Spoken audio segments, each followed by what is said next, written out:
కొన్ని small instructions సజెషన్లు ఇస్తాను, జాగ్రత్త విని సిన్సియర్గా ఫాలో అవ్వండి. ఇది మీకు బాగా తెలిసిందే ఎగ్జామినేషన్ ప్యాటర్ను. నేను మరొకసారి రివైజ్ చేస్తున్నాను. Each botany paper consisting of 3 sections. Section A is the very short answer questions, Section B short answer questions, Section C long answer questions. In Section A there is no choice, 10 questions. Each question carries 2 marks. Total weightage of the Section A is the 20 marks. Section B short answer questions. Total number of questions in the paper 8. You have to attempt only 6 out of 8. Each question carries 4 marks. 6 4 24 marks weightage of the Section B. Last section essay questions, long answer questions. Total number of questions in the paper 3.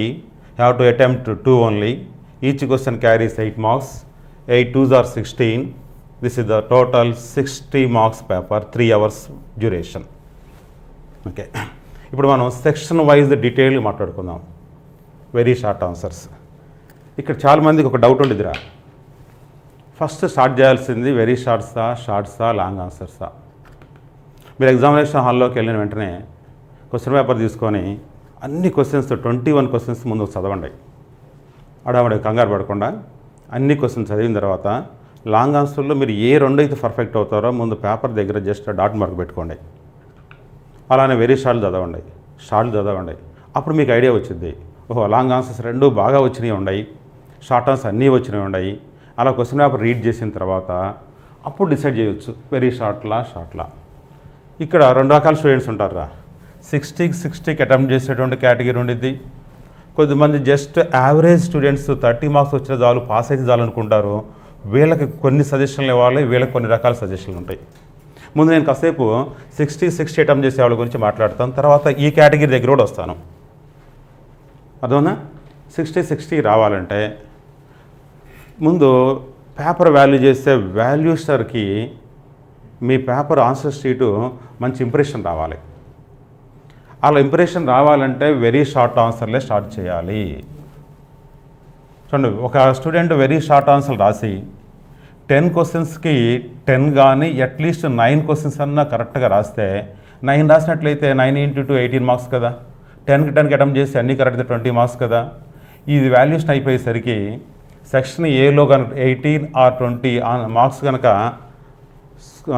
Score చేయగలిగినట్టయితే ఆ student ఆ paper పైన వాల్యూస్టర్కి ఒక రకమైన impression పడుద్ది.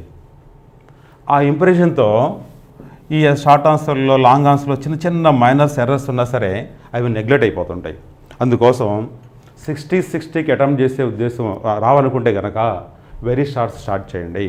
Start చేయాలంటే ముందు question paper చదివి దీనిలో 10కి 10 అట్లీస్ట్ కనీసం 9 అన్నా ఆన్సర్ చేయగల విధంగా ఉంటేనే ఈ సెక్షన్ అటెంప్ట్ చేయండి. లేదు దీంట్లో ఎక్కువ మిస్టేక్స్ అయ్యే ఛాన్స్ ఉండి అనుకుంటే అప్పుడు మీ యొక్క ఇన్క్యాపబిలిటీ ఇక్కడ తెలిసిపోద్ది. కాబట్టి ఇది అటెంప్ట్ చేయడం కరెక్ట్ కాదు. అలాంటి సందర్భంలో లాంగ్ ఆన్సర్స్ క్వశ్చన్స్కి వెళ్ళాలి. ఈ పాయింట్ ఫాలో అవుతున్నారా? అర్థమవుతారా? మీకు ఒక ఇంప్రెషన్ స్టార్ట్ అవ్వాలంటే పేపర్లో ఈ వెరీ షార్ట్ ఆన్సర్ అటెంప్ట్ చేస్తేనే చాలా బెటర్. ఎందుకంటే ఆబ్జెక్టివ్లో స్ట్రాంగ్ ఉన్న వాళ్ళకి ఈ వెరీ షార్ట్ ఆన్సర్ అన్నీ అటెంప్ట్ చేయగలరు. ఎవరైతే ఆబ్జెక్టివ్లో స్ట్రాంగ్ ఉంటారో ఆటోమేటిక్గా వాళ్ళంటే పేపర్ వాల్యుయేషన్ కూడా ఒక రకమైనటువంటి ఫీలింగ్ ఉండేది. సో వీళ్ళు బాగా చదివే స్టూడెంట్స్, వీళ్ళకి ఎక్కువ మార్క్స్ ఇవ్వచ్చు అనేది. ఇక ఎక్కడైతే ఈ సెక్షన్లో కనుక 18 to 20 మార్క్స్ కనుక క్యాచ్ చేసుకోగలిగితే ఆ తర్వాత ఈ వాల్యూ చేసే టైంలో ఇంకో విషయం, పేపర్ వాల్యూ చేసే టైంలో అందరు ఒక హాల్లో మొత్తం గుంపులో కూర్చొని ఉంటారు, కబుర్లు చెప్పుకుంటూ ఉంటారు. ఈ టైంలో ఇన్ని పేపర్లు వాల్యూ చేయాలని ఆ కబుర్లో సరిగ్గా చూడరు. ముందు ఆల్రెడీ ఈ సెక్షన్లో మీ పైన ఒక ఇంప్రెషన్ స్టార్ట్ అయి ఉంది కదా. ఇక పెన్ను టక్ మూవ్ అవుతూ ఉంటుంది. చిన్న పాయింట్స్ మిస్ అయినా, ఎర్రర్స్ ఉన్నా అవన్నీ కూడా ఈ ఇంప్రెషన్ ద్వారా, ఫస్ట్ సెక్షన్ ఏలో వచ్చేటువంటి ఇంప్రెషన్ ద్వారా చాలా వరకు మినిమైజ్ అవుతూ ఉంటాయి. సరే, సెక్షన్ ఏ కంప్లీట్ అయిపోయింది. దాంతో మీరు మంచి ఇంప్రెషన్ని క్యాచ్ చేశారు.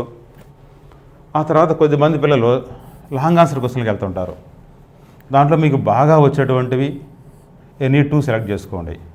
లేదు 3కి మీరు బాగా పర్ఫెక్టే, 3కి పర్ఫెక్ట్ అనుకోండి. అప్పుడు తక్కువ టైం పట్టేటువంటి 2 క్వశ్చన్స్కి ఇంపార్టెన్స్ ఇవ్వండి. 3 లాంగ్ ఆన్సర్స్లో ఏ 2కి ఇంపార్టెన్స్ ఇవ్వాలంటే first priority perfection. First priority perfection, second priority less time, less number of diagrams. ఒకవేళ మీరు కనుక ఆర్టిస్ట్ అయితే డయాగ్రమాటిక్ క్వశ్చన్ సెలెక్ట్ చేసుకోండి. మీరు అంత ఆర్టిస్ట్ కాకపోతే ఏ క్వశ్చన్స్లో డయాగ్రామ్ తక్కువగా ఉంటాయో, ఏ క్వశ్చన్స్లో అయితే డయాగ్రామ్స్ తక్కువగా ఉంటాయో అలాంటి వాటి సెలెక్ట్ చేసుకోండి, తక్కువ టైం పట్టేవి. అర్థమైందిరా? 3 లాంగ్ ఆన్సర్స్లో 2 సెలెక్షన్ ఎలా ఉండాలి?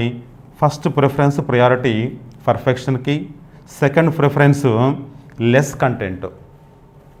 లెస్ కంటెంట్ ఉంటే మీకు టైం సేవ్ అయింది.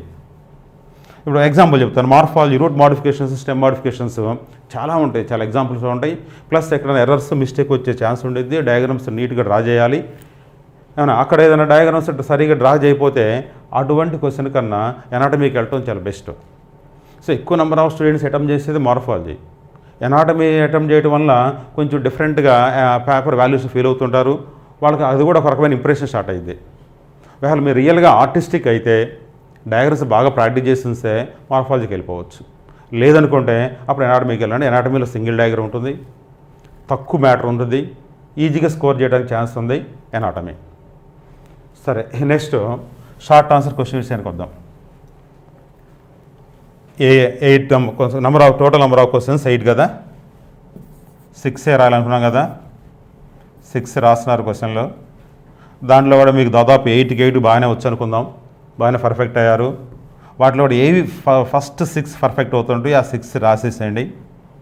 రాసిన తర్వాత టైం ఉండే ఖచ్చితంగా ఉంచుకోవాలి. అప్పుడు అట్లీస్ట్ ఒక్క ఛాయిస్ అన్న ఎక్స్ట్రా రాయాలి. మరి ఈ టైం మేనేజ్మెంట్ ఎలాగా? దాదాపు ఫస్ట్ ఇయర్ మొత్తంలో టైం దగ్గర ఇబ్బంది పడేది 2 సబ్జెక్టులు, ఒకటి సాంస్క్రిట్, రెండోది బాటనీ. ఎందుకంటే చాలా డయాగ్రామ్స్ ఎక్కువ ఉంటాయి, డ్రా చేసే కొన్ని డయాగ్రామ్స్ వస్తూనే ఉంటాయి.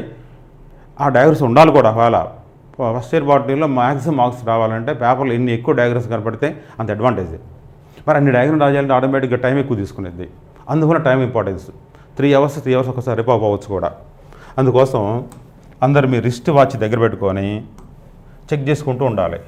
ఫస్ట్ సెక్షన్ ఏ అటెంప్ట్ చేశారనుకుందాం, 10 క్వశ్చన్స్.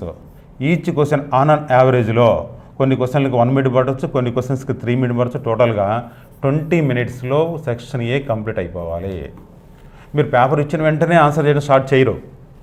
ఒక 5 మినిట్స్ క్వశ్చన్ పేపర్ చదువుకుంటారు, ఇంకేదైనా ఫార్మాలిటీస్ ఫిల్ చేయడానికి ఇంకో 5 మినిట్స్ పడవచ్చు. ఒక 10 మినిట్స్ వేస్ట్ అయిపోయినా సరే ప్రాబ్లం లేదు. ఆ 10 మినిట్స్ ఈ సెక్షన్ కంప్లీట్ చేయడానికి 20 minutes, total half an hour అయిపోయేసరికి సెక్షన్ ఏ కంప్లీట్ అయ్యి ఉండాలి. First half an hour. ఆ తర్వాత షార్ట్ ఆన్సర్కి వచ్చామనుకుందాం, సెక్షన్ బికి వచ్చారు. 6 క్వశ్చన్స్, ఒక్కో క్వశ్చన్కి టైము. కొన్ని 5 మినిట్స్ కంప్లీట్ అయిపోయే క్వశ్చన్లు కూడా ఉంటాయి. డయాగ్రామ్స్ లేనటువంటి కొన్ని క్వశ్చన్లు ఉన్నాయి, వితిన్ 5 మినిట్స్లో 5 పాయింట్స్ అయిపోతాయి. 10 మినిట్స్ పెట్టాయి ఉన్నాయి, 15 మినిట్స్ పెట్టాయి ఉన్నాయి. అందుకని యావరేజ్గా 10 మినిట్స్ తీసుకుందాం. 6 క్వశ్చన్స్ రాయడానికి 60 మినిట్స్ 1 అవర్. అంటే మీకున్న 3 అవర్స్లో 1.5 అవర్స్ సగం టైం అయిపోయినట్లు. అంతే కదా? ఇప్పుడు దాకా మీరు ఫ్రీ ఫైన్ రాశారు, చాలా ఎక్స్పీరియన్స్ చేస్తుంటారు. లేదు ఒక 5 మినిట్స్ ఎక్స్ట్రా బట్టి ఏం కాదు. ఇక్కడ ఇది ఫస్ట్ 2 సెక్షన్స్ అయిపోయేసరికి ద టైం అయిపోయింది. ఇంకా మీ చేతిలో 1.5 అవర్ టైం ఉంది. ఇక లాంగ్ ఆన్సర్ బిగిన్ చేస్తున్నారు. సెక్షన్ సికి వద్దాం. 2 లాంగ్ ఆన్సర్స్. ఎనాటమీ లాంటిది, ఎంబ్రియో శాక్, డబుల్ ఫర్టిలైజేషన్ లాంటివి 30 మినిట్స్లో అయిపోద్ది ఈజీగా. అదే మార్ఫాలజీ లాంటికి వెళ్తే 40 మినిట్స్, 45 మినిట్స్ కూడా పడుతుంది. అయినా సరే ఆన్ అండ్ యావరేజ్లో 2 క్వశ్చన్స్ కలిపి ఈచ్ క్వశ్చన్కి 40 మినిట్స్, 2 క్వశ్చన్స్ 80 మినిట్స్, అంటే 1 అవర్ 20 మినిట్స్ టైం పట్టవచ్చు. ఒక 5 మినిట్స్ అటు ఇటుగా. ఇంకా ఇప్పుడు స్టిల్ ఇంకా 10 మినిట్స్ మిగిలిపోయి ఉంది మీకు. ఈ 10 మినిట్స్ దేనికోసం వాడుకోవాలంటే షార్ట్ ఆన్సర్స్లో మీరు ఛాయిస్ రాయాలి కదా, వీలైతే ఒక ఛాయిస్ అన్నా రాయండి. ఇంకా పాసిబుల్ అయితే 2 ఛాయిస్ వస్తే ఇంకా బెటరు. ఆ మిగిలిన 10 మినిట్స్లో ఈ 2 ఛాయిస్లు కంప్లీట్ చేసుకోవడానికి ట్రై చేయండి. ఇంకా టైం కొద్దిగా మిగిలితే ఇంకా బెటరే. కానీ ఈ ఛాయిస్ క్వశ్చన్స్ రాసేటప్పుడు చాలామందికి ఒక ఫీలింగ్ ఉండేది, అలాగే ఎక్స్ట్రా క్వశ్చన్ కదా అని చెప్పేసి హడావుడిగా ఫాస్ట్గా రాసేస్తుంటారు, సరిగా అర్థం కాకుండా, అన్ని పాయింట్లు కవర్ కాకుండా. అది ఎప్పుడూ మంచి అలవాటు కాదు. ఫస్ట్ ఈ 6 క్వశ్చన్ రాసే టైంలో ఎంత ఇంట్రెస్ట్ పే చేసి అయితే రాసి ఉంటారో అదే ఇంట్రెస్ట్ ఈ చాయిస్ రాయాలి. అంటే మీనింగ్ ఏంటంటే చాయిస్ రాసినప్పుడు ఈ క్వశ్చన్ కూడా 4 మార్క్స్ తెచ్చుకునే విధంగానే రాయాలి. ఎందుకంటే అంతకుముందు ప్రీవియస్ స్టూడెంట్ చాలామంది పేపర్ అబ్జర్వ్ చేస్తే వాళ్ళు రాసిన చాయిస్కి 4 కాదు 2 మార్క్స్ 3 మార్క్స్ మాత్రం వచ్చే విధంగా ఆన్సర్ చేస్తున్నారు. అది మంచి అలవాటు కాదు. సపోజ్ ఈ 6లో ఫస్ట్ క్వశ్చన్కి మీరు 4 మార్క్స్ వచ్చేసినాయి, సెకండ్ 4 వచ్చేసినాయి, థర్డ్కి అన్ఫార్చునేట్గా 2 వచ్చినాయి. ఈ మిగతా అన్నీ కూడా fourth question 6 marks, fifth question 6 marks, 6th question కూడా 4 మార్క్స్, 4 అన్నీ 4. కానీ ఇక్కడ చూడండి 2 మార్క్స్ వచ్చేసినాయి కదా. ఇటువంటి అప్పుడు మీరు చాయిస్ రాసిన 4 మార్క్స్ను వ్యాలిడ్ చేసుకొని దీన్ని ఇన్వాలిడ్ చేస్తారు ఫైనల్గా మార్కింగ్ ఇచ్చేటప్పుడు పేపర్లో. అర్థమైందా? అలాంటి టైంలో మీకు చాయిస్ చాలా పైపడుద్ది. కొంతమంది పొరపాటున సపోజ్ మన షార్ట్ ఆన్సర్ క్రైసోఫైట్స్ ఇచ్చారు. క్రైసోఫైట్స్ బదులుగా కన్ఫ్యూజ్ అయిపోయి మీరు యూగ్లోనైడ్స్ రాశారు. మొత్తం 4 మార్క్స్ పోయినట్టేగా. అప్పుడు మీకు చాయిస్ మీకు చాలా ఉపయోగపడుతుంది. ఇట్లా చాయిస్ని వాడుకోవాలి. కాబట్టి సెక్షన్ బిలో 6 మార్క్స్వే కాదు 6 క్వశ్చన్లు కాదు 7 క్వశ్చన్స్ అని మాత్రం అనుకోండి. 7 క్వశ్చన్స్ మీరు ప్రిపరేషన్ ఉండాలి. ప్రిపరేషన్లో 7 క్వశ్చన్ రాస్తే ఈ చాలా ఉపయోగపడుతుంది. మీరు ప్రీ ఫైనల్ వాల్యుయేషన్ చాలాసార్లు గమనించుంటారు. ఎక్కువగా ఈ షార్ట్ ఆన్సర్ 4 మార్క్స్ క్వశ్చన్కి 3లు లేదా 3.5తో వాల్యుయేషన్ ఆపేసి ఉంటారు. అలాంటి కట్ కాకుండా ఉండాలంటే ఈ చాయిస్ ఉపయోగపడుతుంది మీకు. ఓకేనా? అర్థమవుతుందా? రెండోది టైం మేనేజ్మెంట్ గురించి చెప్పే కదా. ఇంకోటి డయాగ్రమ్స్ ఎలా డ్రా చేయాలి. ఫస్ట్ అటెంప్ట్లో ఖచ్చితంగా నీట్గా చక్కటి మంచి పెన్సిల్ తీసుకొని నీట్ లేబుల్ డయాగ్రామ్ డ్రా చేయండి. ఎగ్జాంపుల్ ఒక డయాగ్రామ్ చూపిస్తాను. Embryo sac diagram.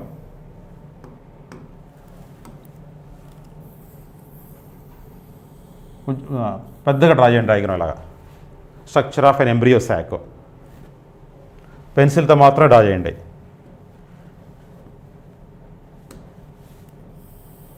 Chalazal side 3 cells,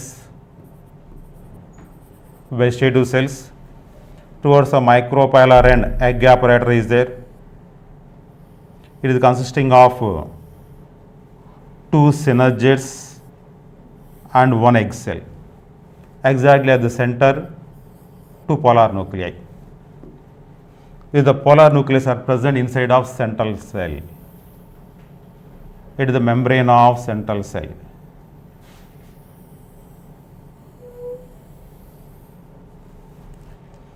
labels ఇచ్చేసేయండి. పేపర్ అంతా అటెంప్ట్ అయిన తర్వాత ఇంకా టైం మిగిలితే అప్పుడు కలర్స్ ఇవ్వండి. సాధ్యమైతే కలర్స్ కోసం క్రయాన్స్ కానీ కలర్ పెన్సిల్స్ వాడుకోండి. దీన్ని కలర్స్ ఎలా ఫిల్ చేస్తారు చూడండిరా.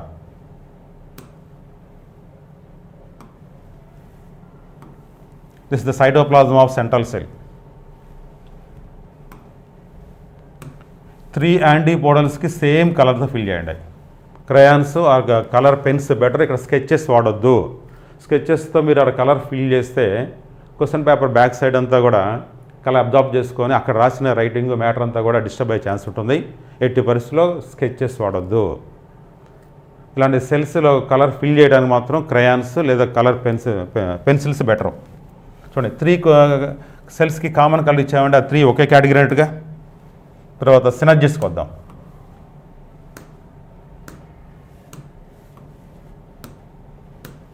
Same colour for both the సినర్జిడ్స్.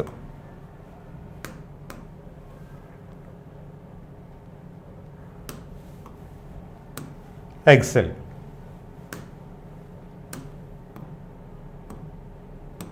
Two polar nuclei. అలా ఇస్తే ఈ 3 కలర్స్ 3 సెల్స్కి ఒకే కలర్ ఇచ్చారు కాబట్టి ఒకే కేటగిరీ అనే విషయం వాల్యూ చేసే వాళ్ళకి కూడా ఐడియా వస్తాయి. లేబుల్స్ ఇచ్చేసేయండి. లేబులింగ్ అప్పుడు కూడా పెన్సిలే వాడండి. ఇంకా ఎక్కడైనా మిస్టేక్ జరిగినా అరేంజ్ చేసుకోవడానికి ఈజీగా ఉంటుంది.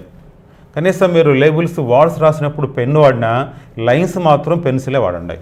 పొరపాటున ఇక్కడ పోలార్ న్యూక్లియర్ అంటాను బదులుగా యాంటీపోడల్స్ అన్నారనుకోండి, అప్పుడు లైన్ మార్చుకోవచ్చు. వర్డ్ చేంజ్ చేయలేకపోయినా సరే లైన్ అరేంజ్ చేసుకోవచ్చు. కాబట్టి పెన్సిలే వాడండి. ఇక్కడ వర్డ్స్ మీ ఇష్టం, ఐదర్ పెన్ ఆర్ పెన్సిల్. ఓకేనా? అలాగనే ఇక మార్ఫాలజీ విషయానికి వద్దాం. మార్ఫాలజీలో సక్కర్స్ డయాగ్రమే ఉంది. This is the surface of the soil. Underground root system.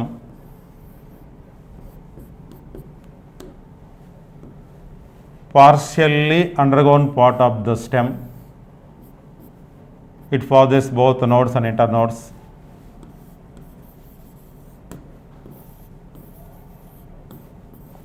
Plant chrysanthemum. Branches arise from underground part of the stem, grow horizontally below the surface of the soil, but terminal part grow obliquely vertically, obliquely forward. Now this branch is called sucker. It possesses adventitious roots. When this part detached out from the mother plant is able to grow as an independent one. చూడండి ఇక్కడ colours ఎలాగా, ఒకవేళ మీకు time ఉంటేనే ఆ ప్రయత్నం చేయండి. సింబాలికల్గా లీవ్స్ అన్నిటినీ గ్రీన్ కలర్తో ఫిల్ చేయండి. లీవ్స్ అన్నిటినీ గ్రీన్ కలర్తో ఫిల్ చేయండి. స్టెమ్స్ లాంటివి ఉంటే either light green or brown కలర్తో ఫిల్ చేయండి.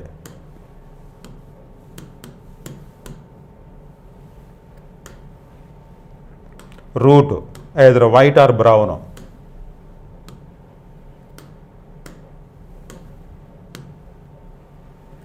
కలర్స్ సింబాలికల్గా ఇలా ఉండాలి. నెక్స్ట్ ఒకవేళ ఎనాటమీ క్వశ్చన్కి వద్దాం. Question anatomy. TS of dicot root, transection of dicot root. Epidermis, central vascular stand is the stele. Tissue occupied from epidermis to stele is the cortex area. Stele lo xylem. Xylem సాధ్యమైనంత వరకు pink colour వాడండి. ఎందుకంటే staining ఇచ్చినప్పుడు saffron అనే strain అని observe చేసుకొని pinkish కోండి xylem. Next ఫ్లోయమ్కి బ్లూ కలర్ ఇవ్వండి. ఫ్లోయంలో ఫుడ్ స్టోర్ అవుతుంది. Food mainly starch. స్టార్చ్ అయోడిన్తో రియాక్ట్ అయినప్పుడు బ్లూ కలర్, అట్లా సింబాలిక్లో ఈ కలర్స్ వాడుకోండి.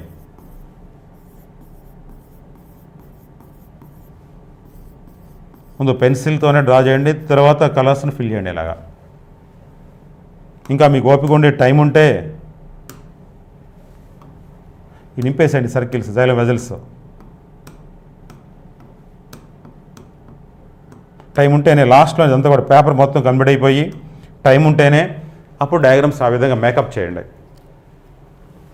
సో ఎపిడర్మిస్ని షార్ట్కట్లో తొందరగా డ్రా చేయడానికి ఇలా డ్రా చేసిన తర్వాత ఇట్లా వర్టికల్ లైన్స్ ఉంచండి. ఆ తర్వాత లైన్స్ అన్నింటినీ కవర్ చేయండి. ఫాస్ట్గా డయాగ్రామ్ కంప్లీట్ అయిపోద్ది. కార్టెక్స్ సెల్స్ కరెక్ట్గా చాలామంది ఒక రెగ్యులర్ రోలో సర్కిల్స్ లాగా కార్టెక్స్ డ్రా చేస్తున్నారు. ఇది కరెక్ట్ కాదు, ఇది రాంగ్ మెథడ్. దాని మొదలుగా ఇలా డ్రా చేసుకోండి. సెల్స్ రెగ్యులర్ షేప్లో ఉండాలి, కొన్ని చిన్నవి కొన్ని పెద్దవి ఉండాలి కరెక్ట్గా. If it is the parenchyma, intracellular spaces are conspicuous. ఇలా డ్రా చేసి ఈ స్పేసెస్లో ఇలా ఫిల్ చేసుకుంటారండి. కొంచెం ఇక్కడ టైం తీసుకునేది. ఇక్కడ సెల్స్ కొంచెం ఆఫ్ ఉన్నట్లు అనిపిస్తూ ఉండాలి, ఎందుకంటే కట్ చేసిన ఏరియా కదా. ఇది ఎనాటమీ డయాగ్రామ్ డ్రా చేసే మెథడ్. ఇంకొక చాలా ఇంపార్టెంట్ విషయం, లాంగ్ ఆన్సర్ పాయింట్ ఆఫ్ వ్యూలో చాలామంది మీరు ఓన్గా ఒక మిస్టేక్ చేస్తున్నారు. మనకు 3 long answers. First long answer chapter morphology నుంచి, second long answer reproduction, sexual reproduction in flowering plants, third one anatomy కదా. ఈ మార్ఫాలజీలో రూట్ మోడిఫికేషన్ చదువుతున్నారు, stem modification, inflorescence. So problem లేదు, దాదాపుగా 99% ఈ మూడు నుంచి మిస్ అయ్యే ఛాన్సే లేదు, ఇబ్బంది లేదు అక్కడ. ఇక రిప్రొడక్షన్ విషయానికి వచ్చినట్టయితే embryo sac, microsporangium, double fertilization, pollination agents, types of pollinations, ఇక్కడ ప్రాబ్లం రాకపోవచ్చు. ఎనాటమీలో ఈ మధ్యన గమనిస్తే చాలామంది TS of dicot root 1 long answer, monocot roots, second long answer almost all matter 90% సిమిలరే, డయాగ్రామ్స్ కొద్దిగా వేరియబుల్గా ఉంటాయి. తర్వాత TS of dicot stem. Fourth long answer question TS of monocot stem. ఇంతవరకు చదివి వదిలేస్తున్నారా? ఏం చేస్తున్నారంటే ఈ మార్ఫాలజీలో లెంగ్త్ ఎక్కువ ఉందని చెప్పేసి ఈ మధ్య కొద్దిమంది స్టూడెంట్స్ దీన్ని స్కిప్ చేసుకొని ఎనాటమీ ప్రాక్టీస్ చేయడం మొదలుపెట్టారు. ఎనాటమీలో రూట్ ఎనాటమీ, స్టెమ్ ఎనాటమీ బాగానే పర్ఫెక్ట్ చేశారు, కానీ లీవ్స్ చదవటం మానేస్తున్నారు. అది ఒక్కోసారి ప్రమాదం అయ్యే ఛాన్స్ కూడా ఉంది. ఎందుకంటే లీఫ్లో కూడా dorsiventral leaf and dicot leaf, isobilateral leaf, monocot leaf అడిగే ఛాన్సెస్ ఉండేగా. అట్లా అడిగితే మీరు ఒక ప్రిపరేషన్ లేకపోతే ఇక్కడ ఖచ్చితంగా బుక్ అయిపోతారు. కాబట్టి ఎవరైతే మార్ఫాలజీని స్కిప్ చేసుకొని రిప్రొడక్షన్, ఎనాటమీలో లాంగ్ ఆన్సర్లో ప్రిపేర్ అవుతున్నారో వాళ్ళు లీఫ్ కూడా చదివారో లేదో చెక్ చేసుకోండి. చదవకపోతే ఇప్పుడే చదవండి కనీసం. దాంట్లో డైకాట్ లీఫ్ అంటే dorsiventral, monocot leaf, isobilateral leaf ఖచ్చితంగా ప్రాక్టీస్ చేసుకొని వెళ్ళాల్సిందే. లేదంటే ఈ 3 క్వశ్చన్ దగ్గర ఉండటమే బెటరు. ఇప్పుడు మళ్ళీ లీవ్ చదవాలని డౌట్ వస్తే, చదివే టైం లేకపోతే అప్పుడు మీరు ఇక్కడ ఉండటమే కరెక్ట్. లేదు మొదటి నుంచి దీన్ని స్కిప్ చేశారు, ఇక్కడే ఉన్నారు, ఇప్పుడు దీన్ని చదివే టైం లేదనుకోండి, ఖచ్చితంగా లీఫ్ నేర్చుకోవాల్సిందే. దాదాపు 70-80% రాకపోవచ్చు, అయినా సరే అంత ఛాన్స్ ఇవ్వద్దు. లాంగ్ ఆన్సర్ పోయినట్టు 8 మార్క్స్ పోయినట్టే. కాబట్టి అంత ఎక్స్పెరిమెంట్ చేయొద్దు, అంత ఛాన్స్ ఇవ్వద్దు. లీఫ్ ఈజీయే, చదవచ్చు. ఇప్పుడు చదవకపోయినా సరే ప్రాక్టీస్ చేయండి. లీఫ్ దగ్గర డయాగ్రామ్ సింపుల్, త్వరగా అయిపోతుంది. Transverse section of fluid draw చేసేటప్పుడు ఇలా 2 వర్టికల్ లైన్స్ డ్రా చేసుకోండి. ఇందాట్లాగానే ఎపిడెర్మిస్, పారెంకైమల్ ఎపిడెర్మిస్ కోసం ఇలా vertical lines, epidermal cell walls. అలానే లోవర్ ఎపిడెర్మిస్ కూడా upper epidermis adaxial surface, lower epidermis abaxial surface. Number of stomatas are more in lower epidermis than that of upper epidermis in dicot leaf. Whereas in monocot leaf, number of stomatas are equally distributed in both the surfaces. ఇది epidermis diagram అయిపోయినట్టేగా, within 1 minute complete చేసుకోవచ్చు. Next central strand nothing but vein or vascular bundle. Vascular bundle draw చేసి థిన్గా bundle sheath draw చేయండి. Next xylem phloem. ఇందా చెప్పిన formula follow ఉండాయి. ఇక్కడ జైలం ఉంటే అక్కడ ఖచ్చితంగా పింక్ కలర్. జైలం ఫ్లోయం దగ్గర చాలామంది కన్ఫ్యూజ్ అయిపోయి అప్పర్ సైడ్లో జైలం డ్రా చేయాల్సింది లోవర్ సర్ఫేస్ డ్రా చేస్తున్నారు. జైలం పింక్ కలర్ ఇచ్చేసేయండి. బ్లూ కలర్తో లోవర్ సర్ఫేస్ ఫ్లోయం. ఈ కన్ఫ్యూజ్ అయ్యారు అన్న అన్నెసరీగా మార్క్ పోగొట్టుకుంటారు. ఇక్కడ కూడా జైలం డ్రా చేసినప్పుడు metaxylem large side, protoxylem small. ఈ వేరియేషన్ క్లియర్గా ఉండాలి. Towards medulla metaxylem should be there and it should be larger than that of peripheral arranged protoxylem vessels. ఈ డిఫరెన్సియేషన్ ఉంటేనే ఆ వాల్యూషనర్కి వీళ్ళు సబ్జెక్ట్ ఉన్న స్టూడెంటే, కాన్సెప్ట్స్ ఉండే అనేటువంటి హ్యాపీగా మంచి మార్క్స్ ఇస్తారు. ఇక్కడ చిన్న చిన్న మైనర్ ఎర్రర్స్ ఉన్న నెగ్లిజిబుల్ అవుతూ ఉంటాయి. ఇక్కడ కూడా ఈ కాన్సెప్ట్ మర్చిపోవద్దు. Xylem always towards adaxial surface, phloem towards abaxial surface or lower surface. Next, middle mesophyll tissue. The tissue extended from upper epidermis to lower epidermis is the mesophyll tissue. In dicot leaf, mesophyll differentiable into upper palisade parenchyma, lower spongy parenchyma. This kind of differentiation is there. Palisade cells ni ila draw cheyandi. Spongy parenchyma with large intercellular spaces. పేర్లో ఉంది spongy అనగానే లూజ్గా cells ఉండాలి. ఆ తర్వాత క్లోరోఫ్లాస్ట్లు పెట్టండి. More number of chloroplast are present at the peripheral area of each palisade cell. In case of spongy tissue few number of chloroplast. చూడండి, chloroplast number less, that's why lower surface in light colour, upper surface in dark green colour. And upper lower differentiation కాబట్టి దీన్ని మనం dorsiventrally differentiate leaf అంటున్నాగా. Dorsiventral differentiated. ఇప్పుడు ఇంకా time ఉంటే లాస్ట్లో ఇంకా కలర్స్ ఫిల్ చేసుకునే టైం ఉంటే ఈ కలర్స్తో దీన్ని మీసోఫిల్ అంటే గ్రీన్ కలర్ కాబట్టి గ్రీనిష్ కలర్స్తో ఇలా ఫిల్ చేయండి.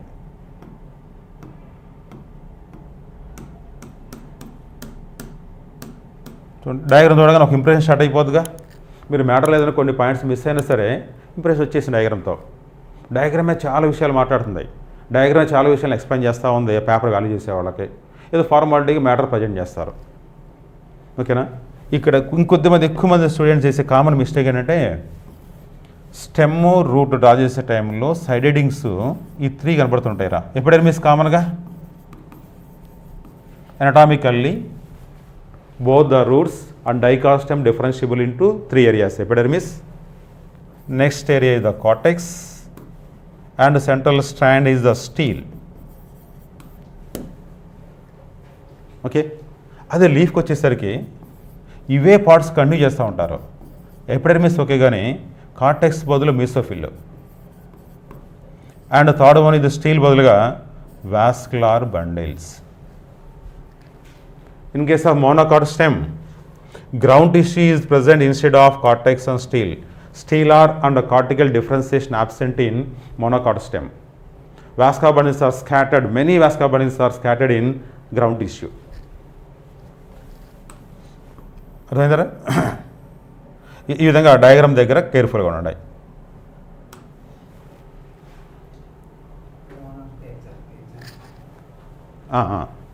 ఇంకొకటి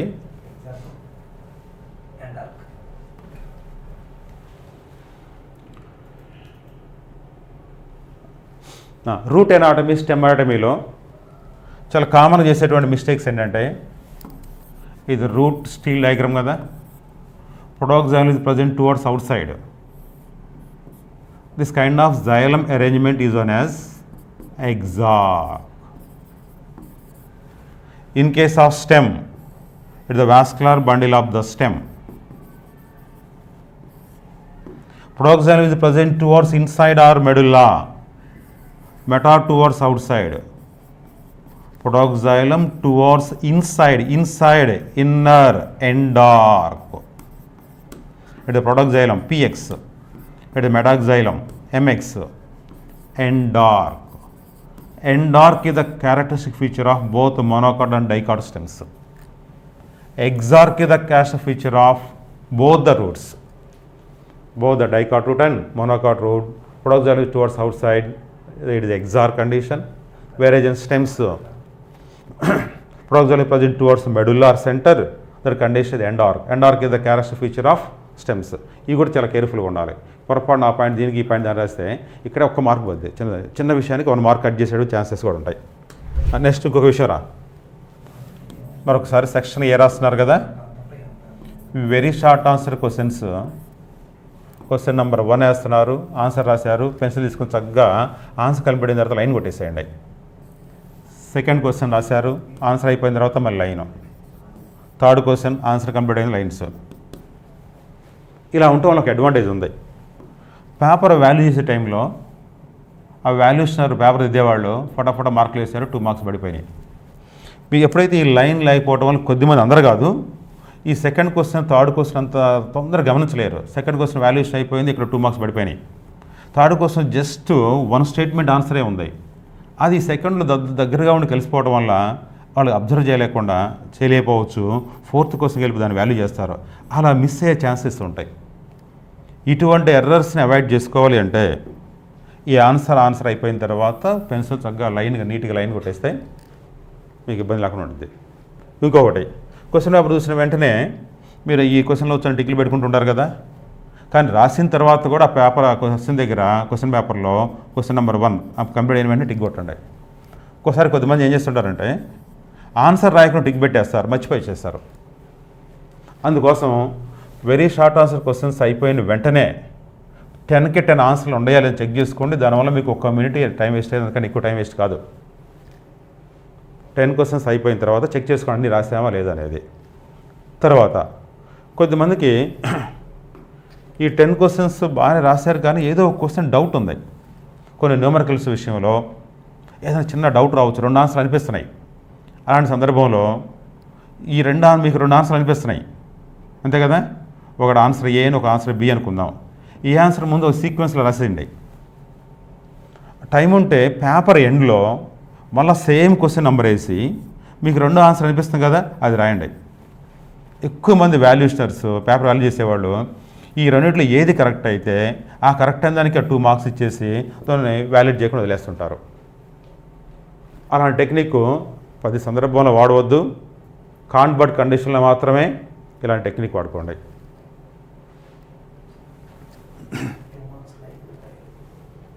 ఇంకోట 2 మార్క్స్ క్వశ్చన్స్ అన్ని మాత్రం కరెక్ట్గా ఆర్డర్ రాయండి. First question, second question, third question వాళ్ళ ఆర్డర్ రావాలి. ఒకవేళ ఏదైనా క్వశ్చన్ మీకు ఆన్సర్ గుర్తు రాకపోతే జస్ట్ ఆ గ్యాప్ వదిలేసేయండి, గుర్తొచ్చిన మళ్ళీ రాయొచ్చు. ఇక ఆ తర్వాత లాంగ్ ఆన్సర్, షార్ట్ ఆన్సర్లో షార్ట్ ఆన్సర్ 6 రాస్తారు కదా, దాంట్లో ఏవి బాగొచ్చు అవి ముందు స్టార్ట్ చేయండి. అక్కడ ఆర్డర్తో పని లేదు. అంతే కదా, 11th నుంచే షార్ట్ ఆన్సర్ స్టార్ట్ అయ్యేది. 11th, 12th, 13th, 14th ఇలా ఆర్డర్ రాయాలని గ్యారంటీ లేదు. వీటిల్లో ఏవి మీకు పర్ఫెక్ట్ వచ్చో అవి కొంచెం ఇంప్రెషన్ కోసం అవి ముందు స్టార్ట్ చేయండి. 14th క్వశ్చన్ బాగా వచ్చింది, అది ముందు రాసుకోండి. తర్వాత 15th క్వశ్చన్ బాగా వచ్చింది, ఆ తర్వాత రాసుకోండి. ఆ తర్వాత 11th వచ్చింది, ఇలా రాసుకోవచ్చు. ఇక్కడ మాత్రం ఆర్డర్ ఆఫ్ ప్రియారిటీ అవసరం లేదు. తర్వాత ఇంకొకటి లాస్ట్ ఒక చిన్న విషయం చెప్తున్నాను.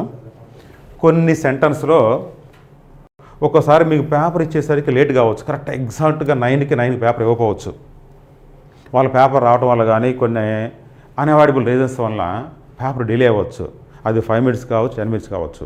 ఆ టైంని గుర్తుపెట్టుకొని ఎగ్జామ్ అయిపోయిన తర్వాత కరెక్ట్గా వాళ్ళకి టైం అయిపోయినట్టు బెల్ కొట్టేస్తారు కదా, మీ దగ్గర పేపర్ తీసుకోవచ్చు. మీకు ఫస్ట్ ఎంత టైం అయితే పేపర్ డిలే అయిందో 5 minutes అయినా 10 minutes అయినా ఆ టైంని మళ్ళీ మీరు అడిగి తీసుకోవచ్చు. అలాంటి హక్కు, రైట్స్ మీకు ఉన్నాయి. సార్ పేపర్ మీకు 5 minutes డిలే ఇచ్చారు కాబట్టి ఆ 5 minutes నాకు ఏమన్నా అడగండి. ఎందుకంటే డయాగ్రామ్స్కి మేకప్ చేసుకోవడానికి, కలర్స్ ఫిల్ చేయడానికి లేదా లేబులింగ్ ఇవ్వడం కోసం కానీ కొద్దిగా టైం ఎక్స్ట్రా పట్టవచ్చు. అలాగే ఆ లేట్గా ఇచ్చిన టైంని మీరు వాడుకోవచ్చు. 10 minutes లేట్ అయితే 10 minutes అడిగి తీసుకోవచ్చు. రిక్వెస్ట్ చేయండి. డిమాండ్ చేయడం కానీ కమాండ్ చేయడం కానీ చేయొద్దు. అర్థమైందిరా? ఆ ఎగ్జామినేషన్ హాల్లో అందరూ వెళ్ళిపోయినా సరే ఇంకా టైం ఉంటే లాస్ట్ మినిట్ వరకు కూడా స్పెండ్ చేయండి. పేపర్ మొత్తం రాసిన తర్వాత ఇంకా టైం మిగిలిపోతే మొత్తం చెక్ చేసుకోండి అన్ని క్వశ్చన్లు రాసామో లేదా. అలా రాసారంటే మీకు 60 వస్తాయి. ఓకేనా? ఆల్ ది బెస్ట్ అన్న. రైట్.